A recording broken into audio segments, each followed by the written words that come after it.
Yo! Video games. What up, dudes? Matt here from YoVideogames with a little hands-on impressions video for you, which is a little unusual for me in this channel. But actually, recently we got to go hands-on with a pretty much near-final build of Samurai Shodown for the Xbox One for what I played. And I'm just here to report, first out of the gate, game's great. This is one of the only real new fighting games coming out this year. This in Grand Blue, and it's had a lot of obviously it's had a lot of hype from the old school fighting community when they saw that the series was coming back, which has always been something I think a lot of people, especially SNK fans, have wanted for quite some time. So it was actually quite exciting to see it come back, and having not been able to get any chance myself to get hands on it, it was actually really nice of Athlon Games to let us get a little hands-on time with the build and with the final roster. And I mean, just right out the gate, it feels great. It feels a lot closer to Samurai Shodown 2 or 1, not so much 5 special. So I think the only thing that anyone might have any hesitation on this game is that it doesn't have manual rolling like 5 special or anything like that. So it's closer to the older school style, but it's still got a lot of really interesting things and mechanics built into the game, more than I was expecting, and I was actually kind of surprised by it. Right out the gate, I should just tell you, it's a 4-button fighter. It has a light, medium, heavy, and a kick button. And then what's really interesting is that there's so many mechanics built on pressing 2 buttons at a time. There is what's called a neutral or standard overhead for every character by pressing medium and heavy together. There's grabs, which is heavy and kick, but grabs are really interesting in this game because they're not damage attacks, really. They are setups for combos, even though the game it's not combo heavy. Now, there is combos in the game, yes, but obviously this is not a Marvel vs. Capcom style of title. It's just when you do land combos, it's going to feel real good, and it's going to be real interesting. And then there's other things too, which is there's a reflect ability, which you can do with like a DP with light and medium. There is a dodge button, which is very much like CVS2 S-Groove. And that's probably the one mechanic I was finding the hardest time to find use for, or real good use for, because it's just like CVS2's S-Groove, where it'll let you dodge a one-hit attack, but if that hit is a multi-hit, you're going to get nailed on the second part of it, and it's going to leave you wide open. I'm sure pros will find some more use for it, but I was having a tough time myself with it. And then, of course, there's the rage gauge meter, and there's a difference between supers, and then there's like a sort of desperation finisher kind of move, or an execution style move, which does like, I shit you not, 80% of your life. So all that, before I get into that, I'm just saying that, yeah, it's light, medium, heavy, kick, and it's one of those games where, again, going back to the classic style, it's immediately obvious. It's like when you throw a heavy out, it is a slow attack, and it leaves you wide open. But if you hit with that heavy, you're going to do like a quarter of damage. So, potentially. You got to, like, that depends really situationally. Like, not just, you won't do, say you throw out a heavy attack, with someone like Hohamaru or any of the new characters, and you're hitting them at the edge of a jump or, at the end of, as they're getting away. It's not going to do a quarter damage. It's only going to do a quarter damage if you get it right up next to them and you land a full standing or forward heavy on them. The other mobility options you have are a backdash, which is different between characters. Like, for instance, Galford, he does like this backflip, and his is really far. And I mean, generally speaking, it's a good backdash for everyone. It's not like Mortal Kombat 11 or anything like that where you can hardly notice it. And then there's running, of course, in the game as well, where you tap forward. So you've kind of got a little bit of interesting there for running and backdashing. You can roll, but only off of get up. So it's not something you can manually do like C-Groove in Capcom vs. SNK2, which, again, I know I go back to, but it's like one of my favorite fighting games. So bear with me on that one. But the interesting thing about this game was that we got to look at the final roster of the game, and I think right out the gate, I just want to say, like, Darlie is fantastic. I love playing as her. She's a lot of fun. Obviously, she's a slower, heavier hitter. She's not a rushdown character, which is usually my preferred style. But it's okay because she actually has mobility. She kind of has similar to Nakaru's like aerial or DP. She has a move similar to that. She has a command grab, and just in general, she just hits like such a truck. She's got a really cool drop kick when you're doing a kick off of a run.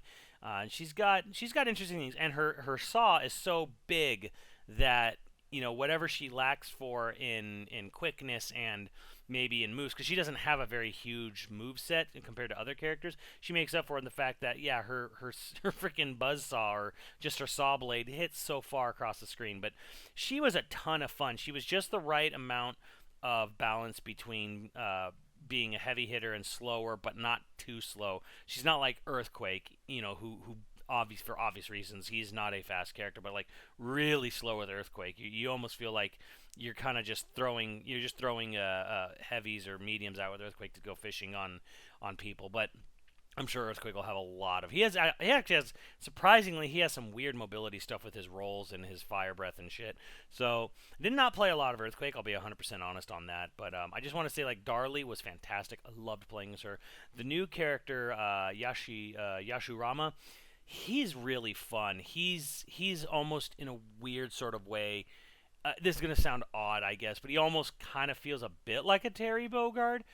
He's got this forward, basically forward dashing attack that works a lot like a Buster Wolf, kind of. It actually just drills through. But the thing that's cool is you can do it in the air, so he can do like this cannon spike thing in the air, even where if you jump up and do it in the air, he'll dash across. He's not it almost gives him an air dasher like quality. He's got this crazy move where he just pizza cutters in the air and then slams down. He's a lot of fun. He's really quick. He's actually really cool. I think a lot of people, newcomers especially, are going to gravitate to Yashurama. He's a lot of fun, and he's really cool. He's very anime, of course, but he definitely works. And I think he's really fun. Now the last of the new character, Wu, who I will not attempt to Wu Ryushing. God, I don't know how to pronounce her name, so I'm not even going to try anymore.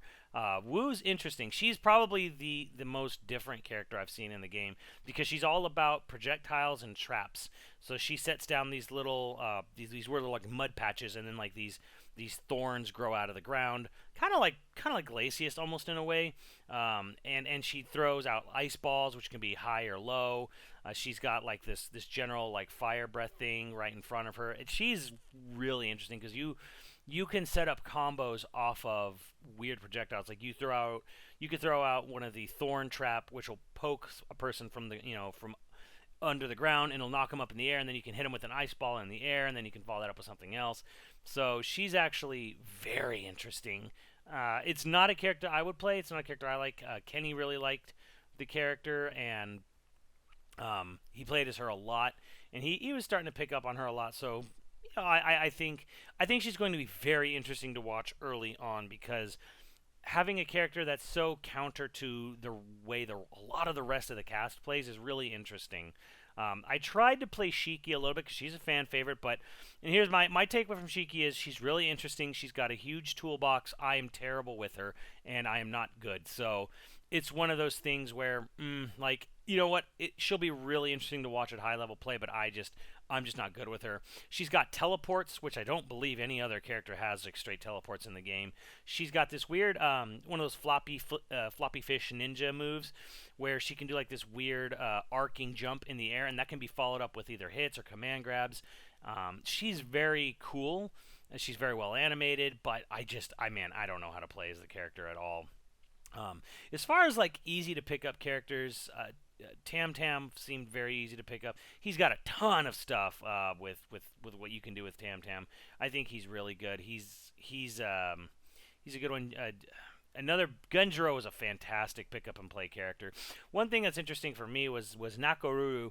She is very much old school Sam Show style. She is not play like CVS style, which I kind of assumed going in, and it was just confirmed when I'm playing the game. Like, yeah, she definitely does not play the same way that you would play her in CVS 2 or even CVS 1.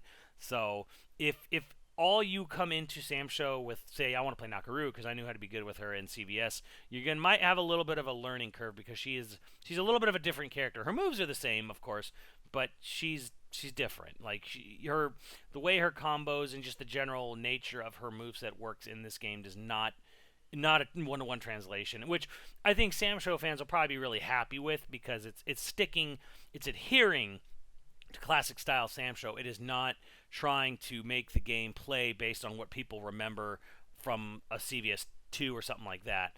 I tried to like go around the rest of the roster. I think before I get into that, the rage gauge meter is really cool in a sense where you have like it's basically a single meter bar. It builds up as you get hit, and when it's full, you can do a super move.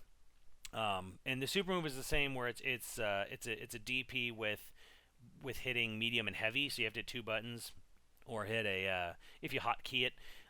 So there's that, but there's also another move where if you hit all 3 main attacks, not kick, meaning light, medium, heavy. When the rage gauge is full, you basically go into this rage arts mode, and when you're in rage arts modes, if you do I believe it's a dragon punch with hitting all 3 of the main attack buttons again you can hotkey it for accessibility. They'll do like this desperation attack, and that's like the really big flashy finisher move. You see where the screen goes all red and the characters get all like gray and silhouetted, and that does like 80% of your damage if you hit it. It's a punishing move. It's you can try to throw it out, but it can be blocked. So doing this desperation finisher is not something that you're going to see probably just be spammed a lot. And again, the thing that's interesting about it is that it's kind of like the finisher, the critical blow in MK11. You only get it once per set. So in other words, if your rage gauge gets full, you activate the desperation move, which basically the rage gauge turns into a meter that slowly ticks down, and you have till the end of that bar ticking down to do the desperation super.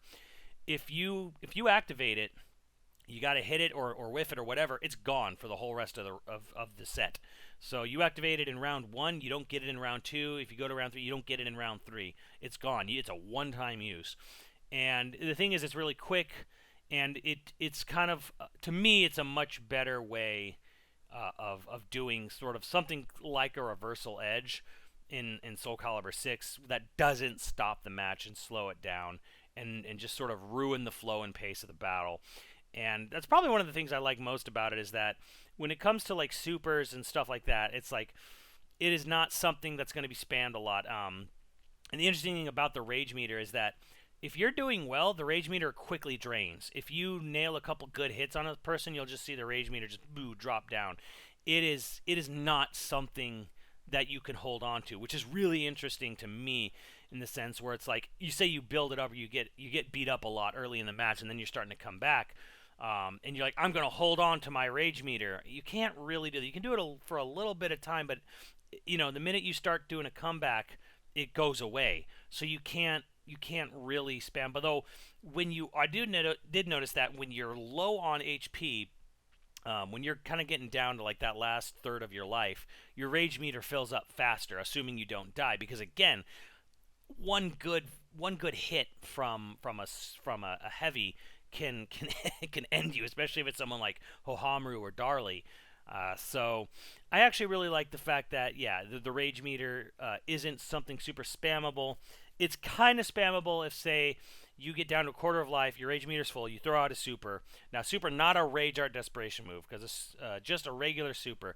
You whiff it, and someone hits you a couple times with the lights. But if you're low on your life bar, the rage meter will fill up fast. So you might get a chance to do multiple supers. I saw like as many as like 3 supers thrown out in a match. But again, they're easy. They're very easy to whiff. They are not something that is going to cover the whole screen. It's not something that's like X Factor that's going to ruin a match. So in general, I personally very much like what's going on with how the meter is handled in this game, because it is not something you can just hoard and just say, I'm going to keep this in my pocket for later. I mean, if you don't fight, it's going to drain it's going to eventually just go away. If you start doing well, it's going to go away. The rage meter is there for people to get pissed off and try to throw out a punishing super on someone. So Hohamru feels very, very familiar. One of his regular special is that big ass level 3 one where he just chops his sword in the air and you get like this big diagonal like flame and it hits so goddamn hard. It's a lot of fun. Nako, again, she's very much more like Samsho 2 Nakaruru. Genjiro's great. He feels really good. He's kind of like he almost feels like a faster version of Ohamaru. That's my takeaway. I actually had a lot of fun with Genjiro. I only played Yoshitori once, but he seems pretty cool. He's got, I don't want to say Rekka, but like he's got some interesting stuff where he seems easier to combo with Yoshitora than other characters. And Genjiro's got, I think, Rekka's too as well. Ukio's fun as well. He's, he can kind of keep doing that thing where he might do his sort of multiple things where he throws out like a shadow version of himself. Not really a shadow version, but like you can kind of not pollute the map, but you can do things where it kind of confuse people when you keep doing the apple move and then you keep doing moves where he leaves like a shadow of his trail behind as he goes like these forward slashes. So he's kind of a fun character. I did not play much. I only played him a couple times. I played Hanzo once. He feels good. He's kind of, I wouldn't say he's someone super noob friendly. But he's not super hard either. He's kind of in that middle of like, if you're brand new to the game, you could pick up Hanzo and probably do just fine. But he's not a super pick up and play as say Genjiro and Tam Tam are. Galford's fun, but he's got a lot of command grab moves. I mean, yeah, he has his Hadouken basically. But I only played him a little bit. I wanted to kind of be good with him, but like it's clear that he's not really a character for me because again I'm not really great with the command grabs. Kiyoshiro is fun. He plays a bit like a harder, more technical version of say Tam Tam. I definitely see people can be good with him just because you don't really know because he's always hopping around on the one foot. You don't really know what he's doing or anything. I played only as him like once or twice, so it's just very raw opinion on it. But he was better than I thought he was gonna be. Like I kind of when I played as him, I was like, okay, I'm just gonna do terrible with this character. I'm not gonna be able to do anything. But he's fun. He's got like that Reppuken with the water wave and stuff, and it's kind of fun when someone does the reflect attack with like the DP with light and medium, and like makes the wave just turn around and come back. He's a fun character. He has interesting stuff he can do.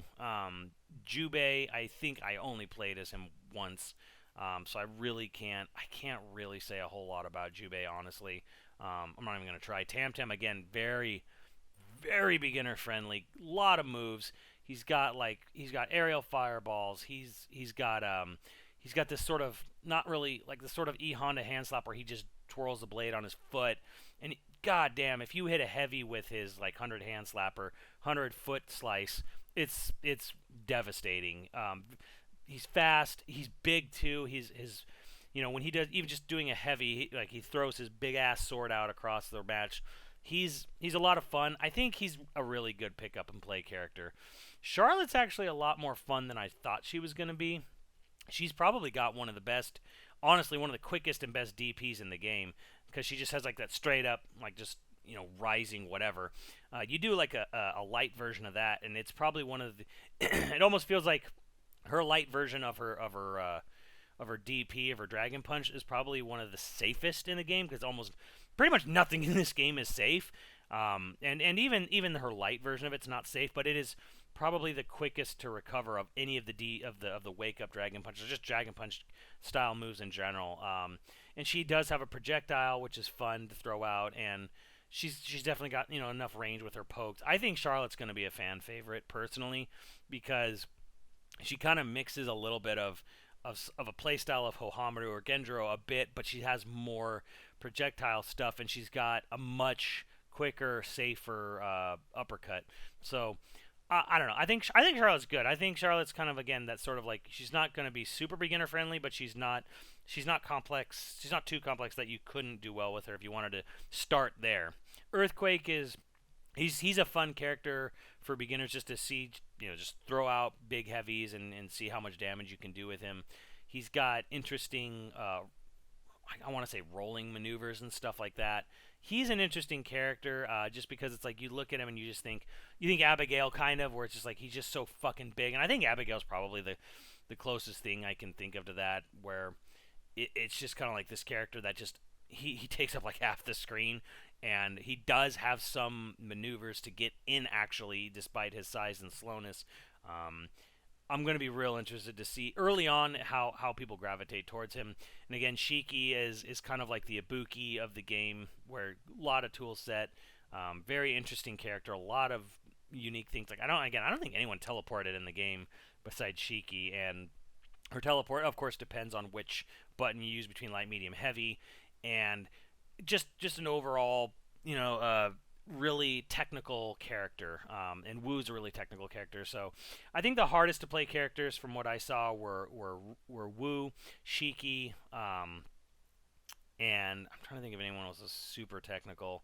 I don't think anyone was as technical as those two, but I could be wrong about that. But and again, like Jubei's probably the one I have the lead. I think I played as him once. I don't really have a great grasp of how he played too much, so I apologize to the Jubei fans out there, but to be honest, I was just having so much fun with Darlie that it's like, man, that Darlie is like my main at this point. She's really cool. She's a really cool character. She's got some really cool win moves where like she punches the shit out of a whole barrel of like ale and drinks it like, from the barrel and stuff. She's just a great character. I love her. I love her moveset. I love playing as her. Great overall design. And yeah, just it's cool to have like a straight up like pirate looking character in the game, even though she's like a carpenter, but pirates had carpenters too. That was totally a legit job on a ship. So that being said, overall impressions, highly positive. Really like this game. Really like what I played about it. I apologize for the fact that I didn't have any direct feed footage. It's really hit or miss sometimes with these previews. We were able to do it if I had known, I would have tried to make it happen, but I think you're going to see a lot of direct feed footage be going up soon all over the place. So take a look at that. And, I would say, yeah, if you were on the fence, I would say jump into the positive side. If you were already positive, be excited because I think it feels great. If you weren't interested in the game, I would say at least give it a shot. If you see it at an event upcoming, try to just give it a shot and try someone like Darlie or Genjiro or Tam Tam. To get an early feel for how the characters move and play. And I think generally, you'll probably come away really impressed. I think it's a great game. It's not a combo heavy game. It's not a rushdown heavy game. It is a game that is all about them punishes, which it's more like classic Sam Show. You're gonna get punished really heavily if you just keep throwing out heavies and whiff them. But I gotta say, the one most impressive thing about this game is how damn good it feels to land a standing heavy, or just generally landing a heavy or landing a super, landing a desperation. It feels real goddamn good to just knock so much life off someone in one good hit because they whiffed a special or something. So it is a satisfying game. And I hope people are going to give it a look when it comes out at the end of June. I believe it's 25th for America. So I would say if you were hoping that it's going to turn out well, it is turning out well. It looks a lot better in person than it does on YouTube compression or anything like that. Direct feed looks great if you can find it, but you probably can't. But when you're seeing it live on a TV in front of you on a good monitor, it looks really good. So be excited for the game. Is all I'm saying. I came away very thoroughly impressed with Samurai Shodown, and I can't wait for the final game to come out next month. So that's all I got to say on that. Let me know what you guys think in the comments below, and I will see you on the channel later, dudes.